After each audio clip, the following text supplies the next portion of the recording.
I've got a very special guest today, former Raiders offensive coordinator Tom Walsh. He coached Bo Jackson, Marcus Allen, Jim Plunkett, Cliff Branch, Todd Christensen, a whole lot of Hall of Famers. And he recently started doing a little work with Raiders Today, which is part of the SI network. I saw it. It was great. And now Tom has been generous enough to work with me. Tom, how you doing? I'm doing well, Grant. Glad to be with you. Well, thanks for coming on. I really love the podcast you did with Hondo Carpenter, and I had to ask you some questions about the 49ers. So let's get right into it. As a offensive coach yourself, when you watch what Kyle Shanahan's been doing for a long time, what do you admire about him as an offensive coordinator and a coach? You know, Grant, I tell you, the one thing about which I really enjoy watching Kyle is the opening series of the game. The one thing he does well, you give him that first series, you give him the week of preparation. He has some very unique movement schemes and some excellent play action passes. And he strikes early. He takes a few shots down the field. He's always got something with multiple shifts and motions, kind of probing with the defense. And then he has a shot play in there. And I think his first series is really creative, designed well, and has a lot of thought to it. I believe the Niners scored more touchdowns on their opening series than any other team last year. And as an offensive coach, I could see watching the script. You made tons of scripts. So I could see you admiring that. Do you feel he has one of the better opening scripts in the league, like up there with Andy Reid? He does. And I tell you, the one thing about it is the ability of the run game for the 49ers really helps set up his play action package.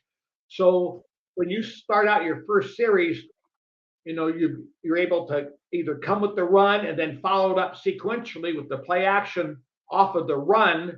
So now you're giving the defense a similar look, creating pressure on the secondary to fill as the eighth defender in the box, for example.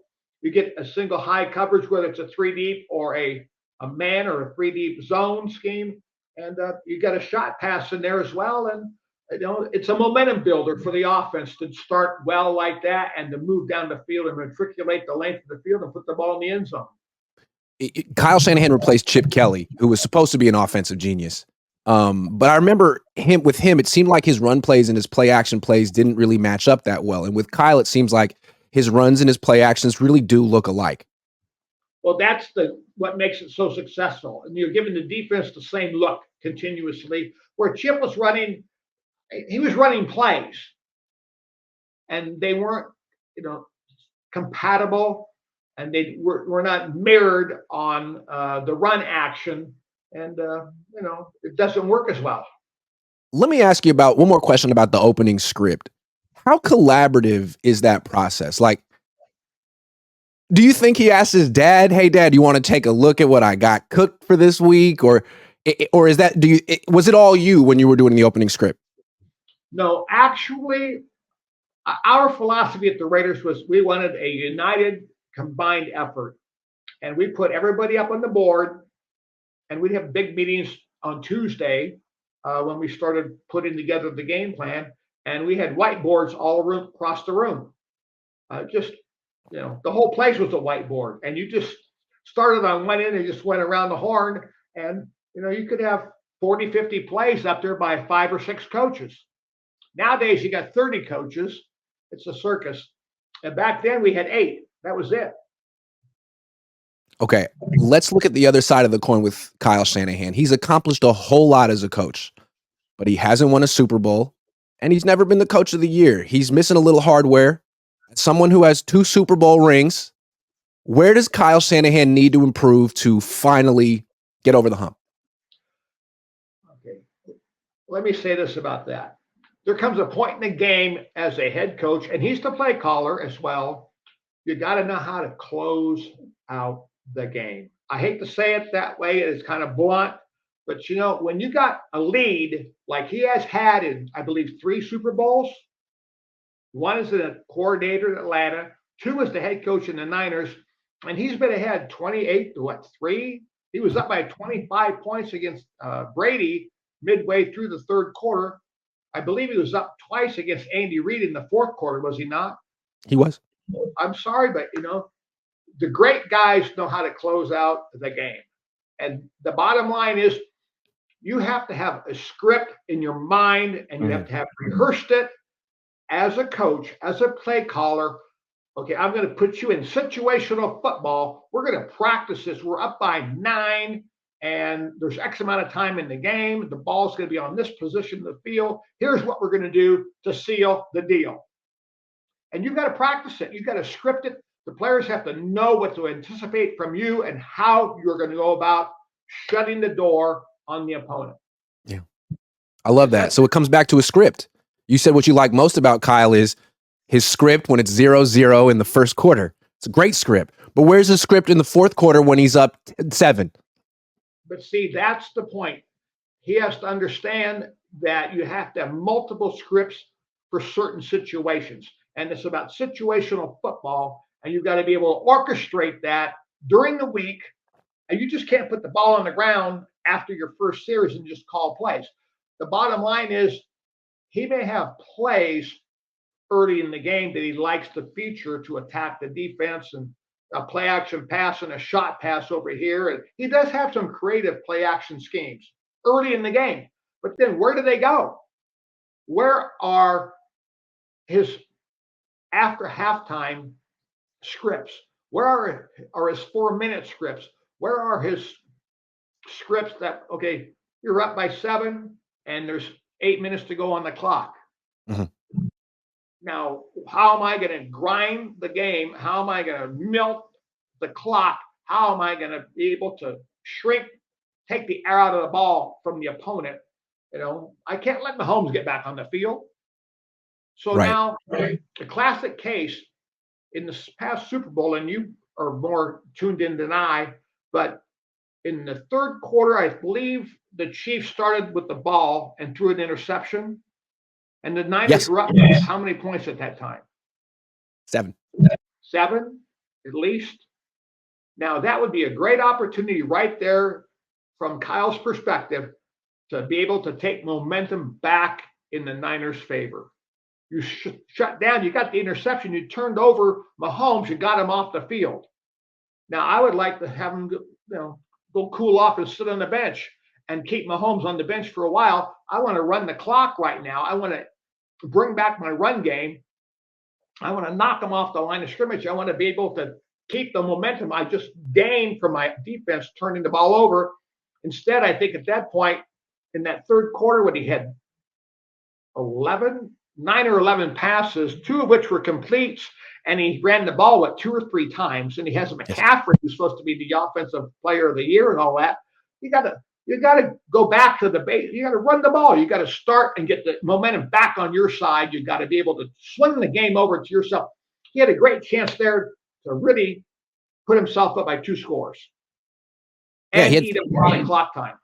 Yeah, he had 3 Super Bowls to prove that he was a closer, that he could close the deal, and he couldn't do it in any of them. So my question is it easier to call plays in the first quarter when you're not really worried about the clock and the score is close than it is when you're got 8 minutes left and it's very much about the situation? No, because by that point, you've got a tremendous feel for the game. You have all the momentum. You have a great tendency on what the opponent's doing. See, the thing about it, when you start a ball game and you start calling plays, you've worked on what you think the defense is going to do and what they have shown you and what their tendencies are against you previously in your history against them. But then as the game unfolds, I see how the defensive coordinator may now have altered his mindset. The bad thing about it is you as an offensive coordinator have a feeling of what the opponent's going to do. You got your players who you want to feature. It's like my quarterback is a blackjack dealer, and I got Kittle, I got Debo, I got Ayuk, I got Juice, I got McCaffrey. I've got a deal card. I got to give them all a pat hand. So I've got to get them all in the game early. And while I'm doing that at the same time and featuring each one of them and establishing them as a weapon, I'm also probing how the defense is responding to what I'm doing to my motions, my shifts, and my formations.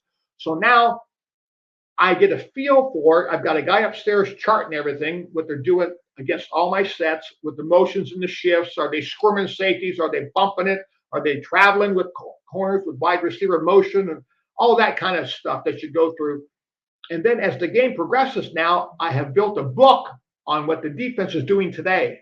So by the time I get to the third or fourth quarter, I have a better feeling. It's like in baseball, I'm up at bat my third or fourth time in the seventh or eighth inning. I now have, especially if the same pitcher's in the game, I got a book on him and he's got a book on me, but I have a good idea of how he pitched me the first two or three at bats. So what can I anticipate now with my next? Same thing with the defense, giving me another a set for another offensive series. I got a feel. So what you're saying for Kyle Shanahan, the way he can improve, what he needs to improve is closing the deal late in games with a lead. And the way to improve it is to actually rep it in practice, do situational football, tell the team this is the score, this is the time left. How often do you feel teams do that anymore with these abbreviated practices? And how much did you do it back in the day? With the way the schedule is set now and your time restraints and your meeting restraints and things, situational football is more important now than ever. You just cannot put the ball on the ground on a hash mark and just run plays. And the ball stays there and you just crank out plays. It's not about running plays anymore. It's about running situations and what you're going to do in those situations to be able to take advantage of the opportunities about how to run out the clock, how to come from behind. Do I need 3 points? Do I need 6 points? Do I need 2 scores? That all is what I have to practice to be able to put the players in the mindset and the assistant coaches in the mindset about what's going to happen on Sunday if those situations arise. Okay, let's switch gears a little bit. Oh, sorry about that, Tom. Keep going. No, the bottom line, Grant, is I'm going to run plays with a purpose, not just run plays. Mm-hmm. Each play during practice has to have a purpose as to why it's being run. What is the situation? Where is the ball? Where's the down in the distance? What's the clock time? What's the score? Are there openers or am I trying to close out the game? Am I trying to catch up? Am I playing from ahead or am I playing from behind? What's the weather conditions like? What do I have to practice with a wet ball because the forecast is for 80% rain or whatever? I got to do that. So all week, the whole thing is set red zone, high red zone, low red zone, down in distance situations. That's all got to be orchestrated. You are like the maestro and your players are like the orchestra. It's like the Boston Pops. It's like the symphony and you are the maestro. You got the baton in your hand as a play caller. And now you got to be able to get which part of the orchestra you want. Do I want the brass? Do I want the strings? Whatever. That's what you're doing as a play caller. You got to bring those guys to life and you got to put it together. Yeah. And it seems to me that with the 49ers, during the regular season, they're so stacked on offense. They get out to these big leads, and a lot of times in the fourth quarter, they don't really have to play situational football. It's kind of like, just hit the starters and have them wear caps on the sideline. But in the playoffs, it's a whole different thing. And it seems like maybe this is something that they overlook. They don't practice enough because if you can keep the game close against the Niners, as the Chiefs have shown, you can take them down at the end. So this is something they got to make as a point of emphasis. Well, the other thing, too, is, you have to practice in adverse situations or also practice in prosperous situations. You got to be able to practice how to play when you're ahead, and you got to be able to practice how to play when you're behind. And so you've got to create that environment. Everyone thinks, take it for granted we're ahead. We can just run our plays. Well, no, what specific plays do you want to run when you are ahead so that you can, as I say, close out the game? And you've got to practice that. Here's how we're going to shut it down. This is how we're going to maintain control. This is how we're going to continue to dominate and continue momentum in our favor in the fourth quarter. These are the key runs and play actions and dropbacks that we're going to utilize to seal the deal. Well, if Kyle Shanahan had this part of his game down, it's possible that he would have 1, 2, maybe 3 Super Bowl rings right now. Let's switch gears and talk about the quarterback. It's possible if Brock Purdy were elite, the Niners would have a Super Bowl ring as well. I'm curious to see how you see him. Is he an elite quarterback? He's had one of the best starts to a career of any quarterback ever. Or is he a good quarterback who's propped up by a system and a supporting cast. How do you look at Brock? Well, he's got certain tools and certain attributes that are very good that you like. Okay. On the other hand, I think sometimes quarterbacks get too much of the credit and too much of the blame. And you've got to have a supporting cast. I mean, okay, classic case. Let's take a look at Dan Marino, one of the most prolific passers of all time. How many Super Bowl rings has Dan got? Zippo. Yeah, zero. The donut. Not his fault. Mm-hmm. As great as he was, how many does Jim Kelly have? Zero. How many Fran Tarkenton have? Zero. Zero. See, so it's more than just the quarterback. You know, the quarterbacks, I mean, then you look at Bob Griese, went in the Super Bowl. I think he threw the ball 12 times in the Super Bowl game. Okay. So you've got to look at, consider everything. Now, you got to look at the resume for this kid, Brock Purdy. It's still kind of small. Mm. Greatness and success and quality is over a period of time.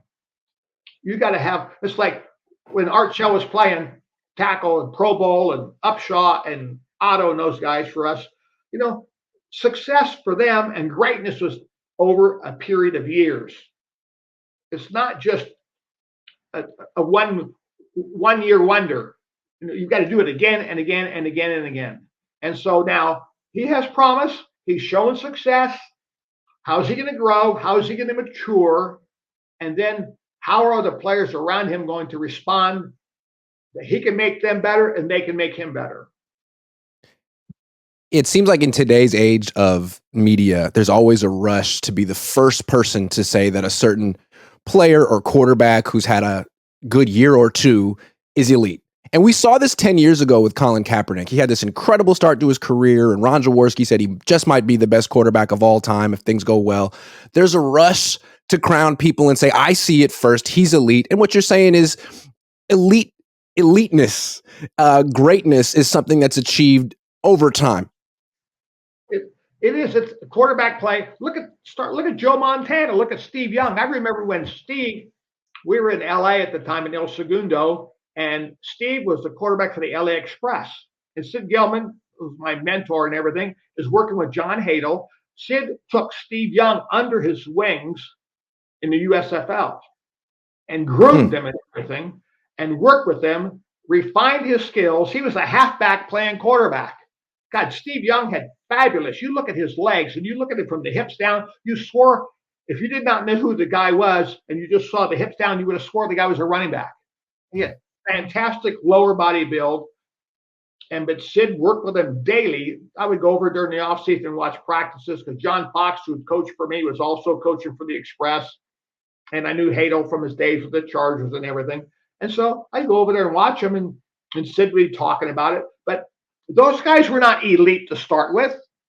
You know, it's a process. It is a process. It's a maturation. Quarterback is a game of repetition. You got to play. It's about how many thousands of reps you need physically and mentally to groom a quarterback to be able to play in all the circumstances and the situations and be effective and to be a leader and distribute the ball and orchestrate the whole team and run it from the sideline to the huddle up to the line of scrimmage and go from there. But I like what his skill set is.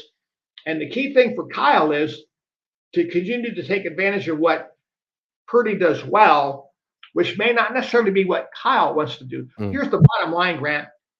I got to coach the players I have, not the players I wish I had. And so with what Brock can do and how he can develop and how he can mature, Kyle needs to focus on what does this young kid do well. And we're going to accentuate that, and we're going to design the offense around how he can play and what he can execute so that we can get the best benefit of it. Well, you mentioned what Brock Purdy does well. As a coach, as an offensive coach, you're looking at Brock. If you were his coach and you were building the offense around him this offseason, what would you want to feature? What does he do well? You know, the one thing about which I like, especially even back when he first started playing, he displays remarkable poise. Number one thing is you like a quarterback who's got that even keel, not emotional, no highs and no lows. You like to say, okay, you don't want to say a flatliner, but you like him to be able to maintain the poise. Jim Plunkett had that. Okay. Those guys are able to handle the adversity, maintain the calm in the huddle. Okay, guys, relax. Let's settle down. It's one play at a time. We can't score 9 points. We're going to go one play at a time, work our way down the field. He exhibits that. I like his improvisational skill. He may not be the fastest of all the quarterbacks, but he has a sense of when to get out of the pocket, when to move, when to slide up, when to whip out the back door. And that is a gift. But you look at how many snaps he's had as a starting quarterback in high school, how many snaps he had as a starting quarterback in Iowa State. So he's had thousands of reps. He's been in adverse situations. They were not phenomenal at Iowa State. He had to play in some games where they did not do as well. But he got experience. He learned from those situations. And he's retained that.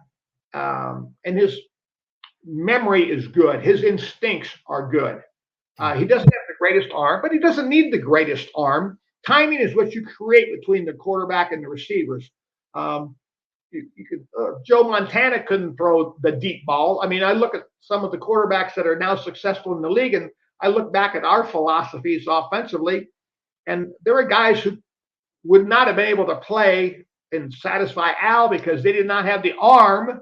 When you got a guy like a Branch, and you got James Jett, you got Tim Brown, you got James Lofton, you got Mervyn Fernandez, you got Willie Gault, you got Sam Grady. I mean, we had Olympic relay teams together who could probably qualify for the Olympics. When you take the Jets and the Gaults and the Gradys and all those guys and all their medals in the Olympics, you got to get the ball down the field. So arm strength and distance was a factor for us. Whereas in other clubs, you can design the offense around, the quarterback who may not have that long arm in his repertoire. You kind of brought this up, but would Al Davis have wanted Brock Purdy? I hate to say it, as nice as he does play, you can design an offense around what Brock can do. Yeah. But you got an owner who already has a philosophy of what he wants to see and what he wants his offense to be, the vertical strike. Brock would not have made our draft board. I'll be honest with you. Interesting. Well, he almost didn't make the Niners draft board. He was the last pick. He didn't make a lot of draft boards. Okay, let's be honest. Okay. Yeah. That's interesting. So yeah, he wouldn't have fit. Would Joe Montana have fit your offense? It seems like Al really had a specific vision for what he wanted. I tell you this. Bill's not around anymore, so a great offensive mind himself, had been a running back coach for the Raiders in 1966. But they actually came to us about Joe. We watched tape about Joe. And the bottom line is, successful as he was, and great quarterback. I tell you, some of the best footwork I've ever seen. It was like watching a ballet in act when Joe was dropping. His footwork, his timing, his rhythm, he had a gift. He would have been a great infielder, or he would have been a great point guard in basketball. He just had a tremendous skill, a great, unique attribute with footwork, with timing, with his body mechanics and all that. But he didn't have the length in his arm to be able to get the ball down the field to the point where it would satisfy, Al. And as great as he was, it would have been a struggle. I mean, that's hard enough. You got to go like a Cliff Branch, wide open, running the length of the field. You got to get the ball down the field. You can't have your great receivers checking up on their speed, because they can only get so far down the field. Say, well, Joe's arm can get it, say, 51 yards. So when we get past that point, we know we can get the ball to the guy, even though he's open. You can't have a relay guy. We're not throwing from right field to the cutoff man back to home plate or the third base. You got to be able to get the ball there yourself. So greatness has to also fit with what philosophies you've got. So when Al called Bill back and they said, look, no thanks, but what about that Steve Young guy? Is he available? Now, Steve was untouchable then, I bet. Okay, let's talk about Bill for a second. Would Bill Walsh have wanted Brock Purdy? It's a different philosophy. Oh, Yes. see, that was right up Bill's alley. See, when Bill left the Raiders and then he went to the San Jose Apaches in the Continental Football League for that 1 year, then he went to the Bengals, with Paul Brown when they had a new franchise in Cincinnati. They drafted this kid from Cincinnati named Greg Cook, right-handed quarterback from the University of Cincinnati. He played at Nippert Stadium right on campus. Now, there was the arm, there was the talent. Greg Cook was like the protege, the ideal of what you would want the quarterback to be at that time. Big, strong, powerful, great arm. Gets hurt in a ball game against the Kansas City Chiefs. Shoulder shot, gone. That wiped out his career right there. So the next year, Bill's the offensive coordinator. They end up having, I think they end up with Virgil Carter, former BYU quarterback. Well, Bill changed everything because of Virgil's ability. That's where the West Coast offense, from Bill's perspective, came into play. The short Midwest, the timing, the rhythm, and all that kind of stuff. That's where all of his new thinking evolved right there, because he had to adjust to the quarterback he had, not the one he wanted or the one he had, because that guy no longer was there. So there's a great example of a coach taking the talent that he has and now reconfiguring from a mental process and concept what kind of offense you're going to run to fit the attributes of that quarterback who's going to play for you. And Virgil had tremendous success throwing the ball, great percentages, high passes, that so-called horizontal passing game, the timing, the rhythm, that all became a fruition because of the quarterback who Bill was coaching. And Brock Purdy would have fit right into that tradition. Perfectly. And if he were alive today, you think he'd like watching Brock Purdy? Oh, and Bill would have worked more on Purdy's footwork and timing. See, now that's the other thing. See, Bill was a footwork guy. Mm-hmm. His footwork, you had 15 different drops a quarterback would take in the passing game. You take a 3-step drop. Well, let's say Bill had a quick 3. He had a 1 and 2. He had a big 3. Based on, am I throwing a slant? Am I throwing a hitch? Am I throwing a quick out? On a 5-step drop, he had a big 5. He had a 3 and 2. He had a fast 5. So every pass pattern which Bill called, there was a specific drop that timed up with the pattern. So you as a quarterback, same thing with 7 steps. Am I going 5 and 2? Am I going 4 and 3? Am I going a fast 7? Am I going a big 7?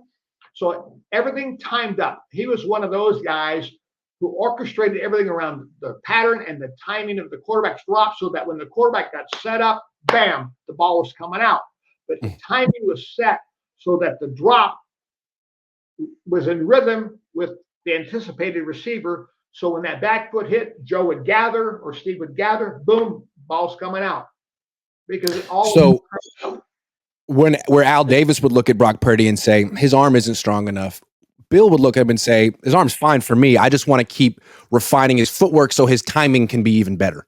Correct. The anticipation of being able to get the throw so that now I could throw it into a tighter window or there's smaller space, because now the timing is going to be such where the DB is not going to have the reaction time, because the ball's going to be on the way. Bam, he's going to turn around, and the accuracy, the trajectory of the ball is going to be there. In the old days when Snake was quarterbacking and stuff, Kenny Stabler, we used to throw the 9 route off a 7-step drop. Mm-hmm. Wow. Yeah, think about it. Yeah. I tell you, one of the best things that Plunk would do, and he would hit Clifford with a big bomb, the ball be down on the 21, 22-yard line after about a 45 or 50-yard pass. The next play, immediately Plunk would throw a quick hitch to Cliff because the corner would be back. And Clifford went through shell-shocked. This is amazing now. I used to keep all the stats. And Cliff, in a whole season, would average 11 yards on a hitch pass that was thrown 5 to 6 yards. He averaged 11 per catch on a hitch. Just because the other team was scared of him. And it's the timing of when you throw it, what you've done to allow the hitch to be successful. We're not going to open the game and throw the damn hitch. No, we're going to take you to the cleaners and go deep, and then the hitch is going to be there whenever we want it, because you're going to be backpedaling. You're going to be like turning around thinking about, our philosophy was to, through, and beyond the defender. We never looked at the DB. Our eyes were always down the field. We wanted to create a vertical, physical, and a visual pressure on you from the get-go. It's like bump and run. Hey, you're in front of me. I'm not looking at you. I'm looking beyond you. I'm thinking end zone all the way, from goal line to goal line. And then you put the fear of God in the DB, you better be backpedaling coming off the bus. Yes, I like that. Okay, let's change gears a little bit. We talked about Brock. We've talked about Kyle. Let's talk about the team as a whole. They were in the Super Bowl again this year. They were leading late multiple times. They didn't close the deal. They were 2-point favorites. A lot of people picked them to win. Which team was better in the Super Bowl? Kansas City or San Francisco? I hate to say it, it's not which team was better, it's which coach was better. And not to be cruel to Kyle, but the bottom line is, Andy Reid was the better coach that day. Yeah. I'm sorry. Whether it's Mahomes or whether it's Purdy or whether it's Kelsey or whether it's Kittle, no. You got great players on both sides of the field. You have to have a great coach that day to win the game, and Andy Reid was the better coach at that situation, and he found a way to win the game.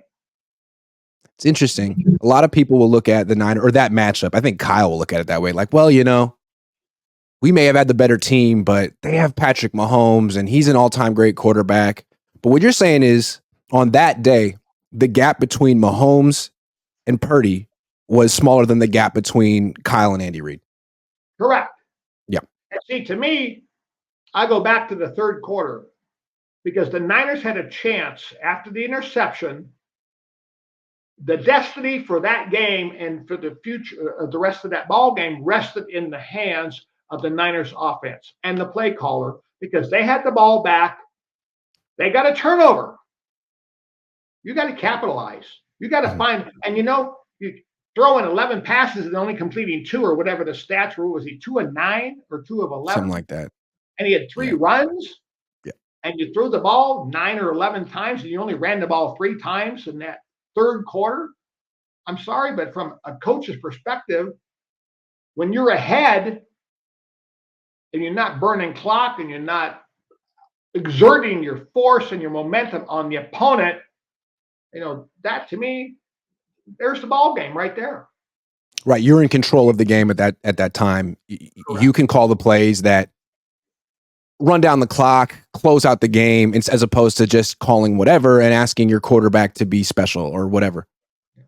It's time now to play situational football. It's not about the players, and it's not about your Wheaties box tops blue plate specials that you've drawn up for 2 weeks or a week and a half or whatever.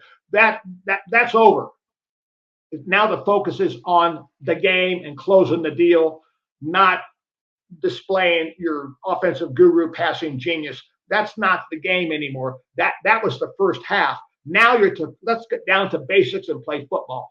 What's it going to take to win the ball game?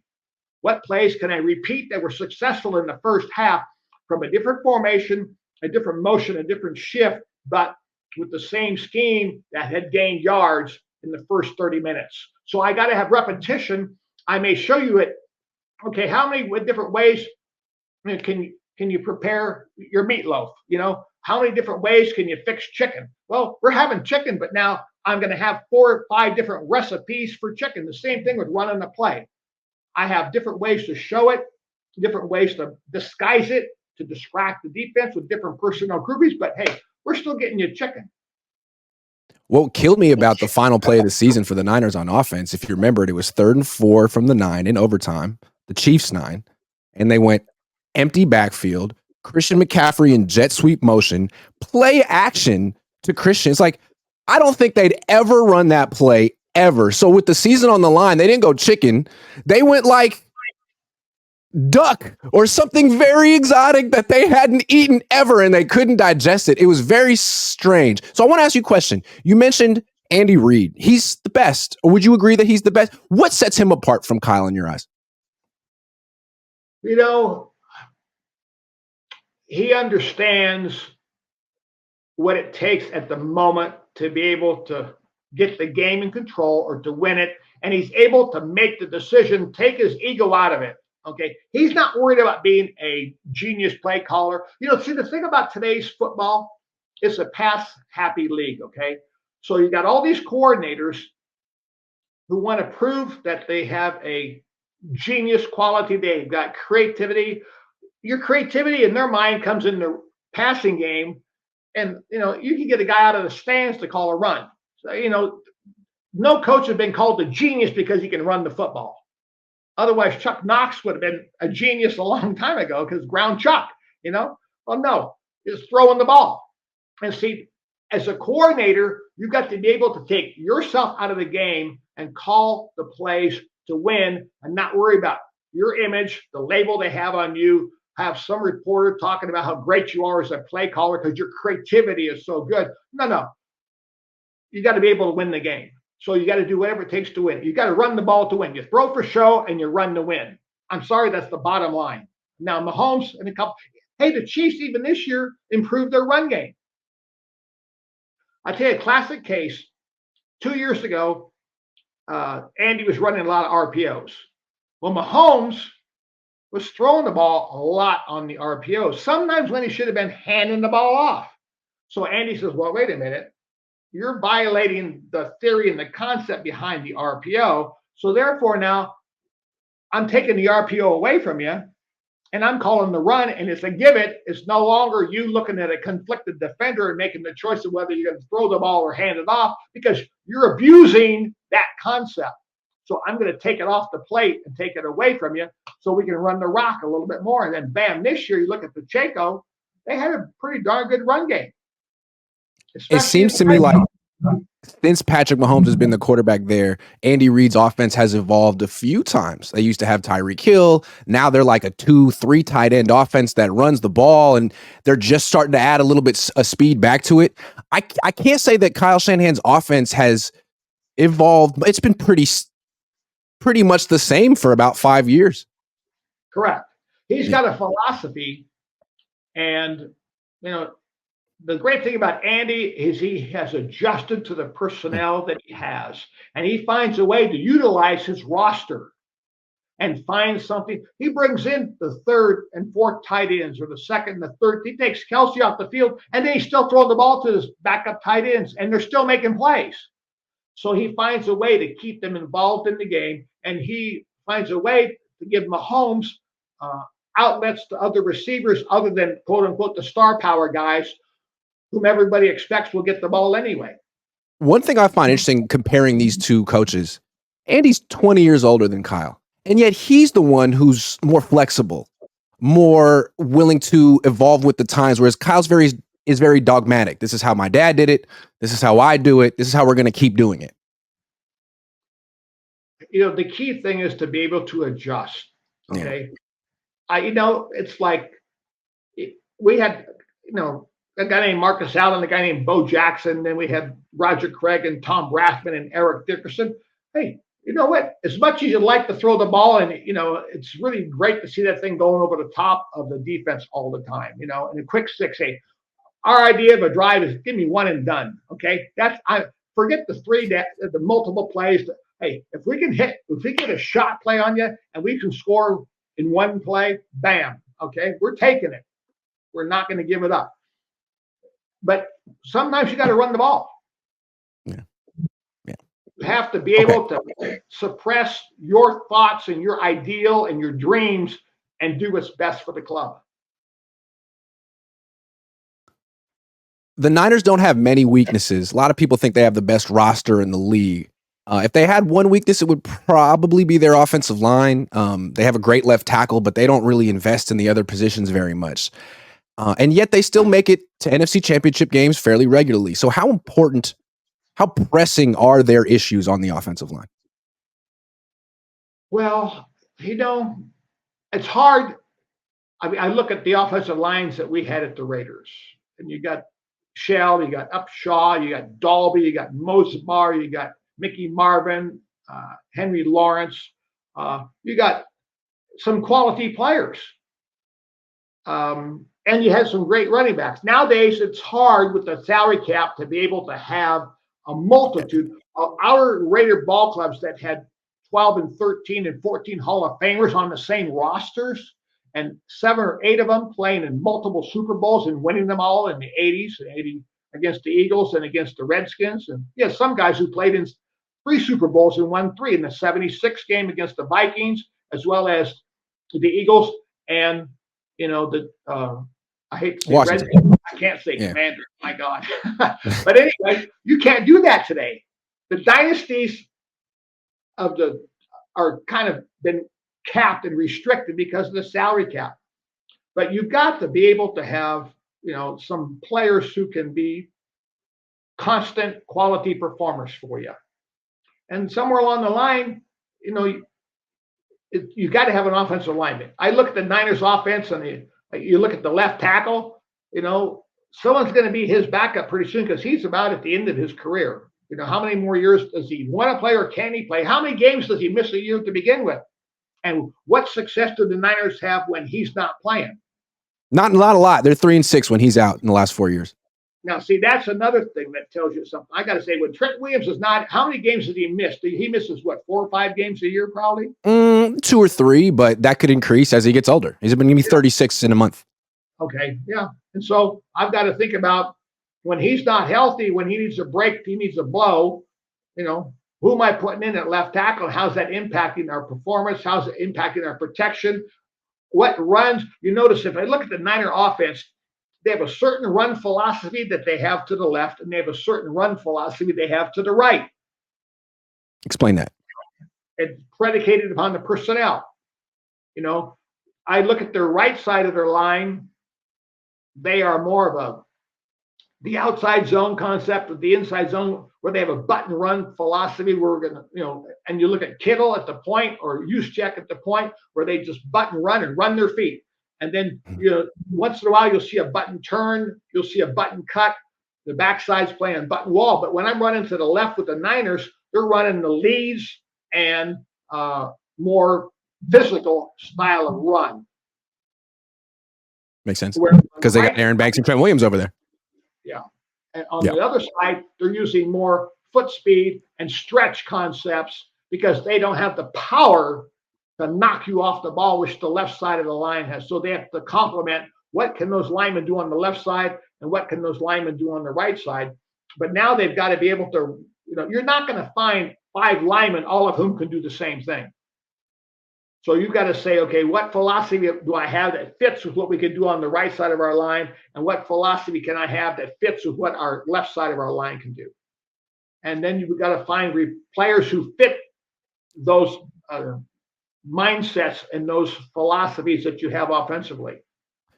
You mentioned that the reality of modern NFL with the salary cap is you just can't load up the way that you could in the 80s that the Raiders did, the 49ers did. So you sort of have to pick a position group where you're going to maybe try to save a little bit of money. And the question is, should that position be offensive line? It seems to me that the Chiefs don't skimp on the offensive line. They lost that Super Bowl and they've been pretty invested in that position group since. Meanwhile, they traded Tyreek Hill. While the Niners, Chris Forster just the other day said, we like to invest in players who touch the football. So, they're trying to keep Brandon Ayuk. They kept Deebo Samuel and they start Colton McKivitz. Do you agree with the 49ers philosophy, or are you more like Jim Harbaugh, who sees the offensive line as a weapon in and of itself? Okay. You can have all these great weapons on the outside, the Ayuks, the Deebos, the Kittles, and all that. But if you can't protect and afford the quarterback enough time to get the ball to those guys, what's the worth of having all that talent on the outside and you can't get the ball to him because the quarterback's tits to the sky and he's out on his back? Or the ball has to come out in a second and a half. Correct. See that? Right. Okay, here's the classic. Okay, everyone talks about this Ayuk guy. Frankly, I tell you, and this may shock people or whatever, but he's not utilized in the Niners' philosophy like he should be. So, from my perspective, he's being wasted right now. Mhm. I would have traded Ayuk and got players and/or draft picks because he's never going to be utilized and worth the amount of money they're going to pay him for what he's going to do in the Niner offense, because the Niner offense is not designed to take advantage of what Ayuk does best. So that's not a good fit. You might like the guy. He may look great out there in shorts, running the routes in practice and all that. But on game day, how many shot plays does this kid get? 2 a year? Yeah. And see, that for what I'm going to have to pay him, that's not worth it. But I can get something worth it by trading him to Buffalo or someone else who could. Josh Allen would love to have Ayuk in Buffalo. Oh, my God, he would salivate on that one. Would Al Davis have wanted him? Oh, yeah. I look at just like having when Mike Martz, my former college classmate, was running the Ram show, he had all those great receivers. Mm-hmm. Ayuk would have fit right in there with those guys. With Isaac Bruce, Torrey Holt. Yep. Oh, there's no question about it. But on the Niners, now you see, you go back, I look at Jerry Rice, I look at John Taylor and the Niners, the receivers they had then. Bill was able to utilize them with the slants and the timed routes and the hooks, and then he'd take up in slot. He'd run Dino, he'd run scissors, and he'd run razor and some of those concepts, and he would set up a deep shot every once in a while. But I tell you what, Ayuk probably in Bill's mind would be what he would have wished that Freddie Solomon would have been, or that he would have wished that Ronaldo Nehemiah would have been. And see, that's Ayuk today. And see, Bill would have found a way to get him the ball down the field. Interesting. But it's hard to find the way to get the ball down the field when your offensive line really can't pass protect. And that was one of the reasons they lost the Super Bowl. Well, and the other thing is, the best way they can do it, if they can't do it off a pure dropback, has got to be off of play action. So their shot passes. And see, here's the other thing, Grant, I think is critical. And we at the Raiders always to believe this. You don't just call a pattern with a specific route to the receiver. You give them options on it. Okay, let's say we're running a fire pass with aggressive offensive line blocking protection. We're selling the run. I'm going to give Ayuk an option. I'm going to say, okay, you're going to run the post.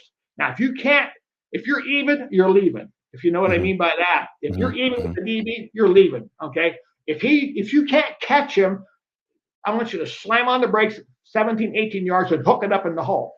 So you have an option. I'm not just running the post and having a dead route because the DB is deeper than that and you can't catch him because they're laying back in the weeds, but we're going to slam on the brakes and you're going to run the hook. And that's part of the package.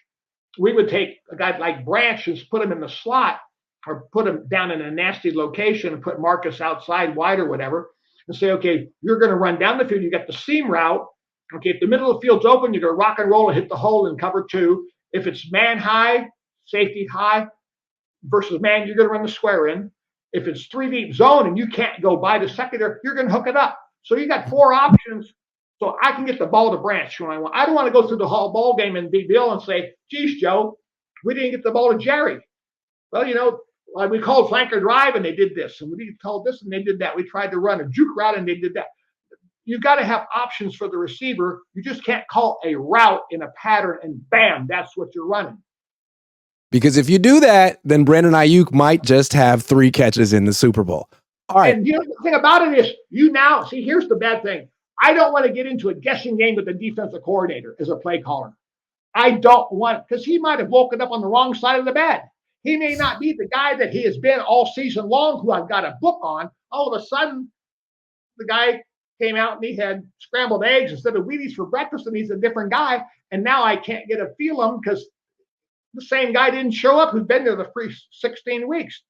So I've got to have the flexibility with the receivers in the passing game to be able to call a pattern with a route in it that gives my guys options in case they can adjust to the coverages so that the coverage cannot stop what we want to do. Oh, okay, Tom. Final question. Do you think the 49ers will win the Super Bowl this upcoming season? They've come close. They've kept their team together. They got Brock Purdy on a very cheap rookie deal for one more year. This kind of feels like the last dance of this particular group. What do you think? To be honest, it comes down to Kyle. Hmm. They got all the players back. The hardest thing now for them is that they busted their chops the last 2 years. They were that close to getting the brass ring last year. What stopped them from getting the brass ring? Kyle.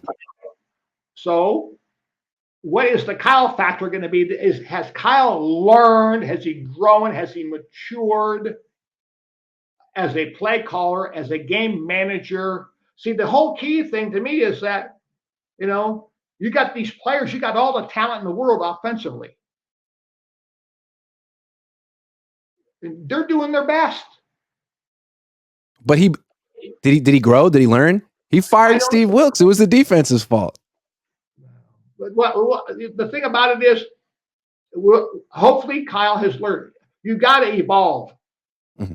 And you got to utilize your talents. You got to utilize your players, and you got to decide, I got to allow them to succeed, put the ball in their hands, let them make the plays. Years ago, we had Steve Berline as a rookie playing quarterback for us, and I'm telling Bucci, I said, now look, Steve, you got all these guys around you. You got the Bows, and you got Loftons, and you got these receivers, and you got these.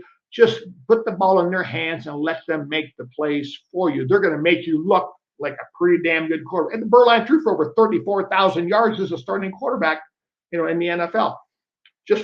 And we go out. I think we beat the Chargers 42-10 on opening day with him at quarterback.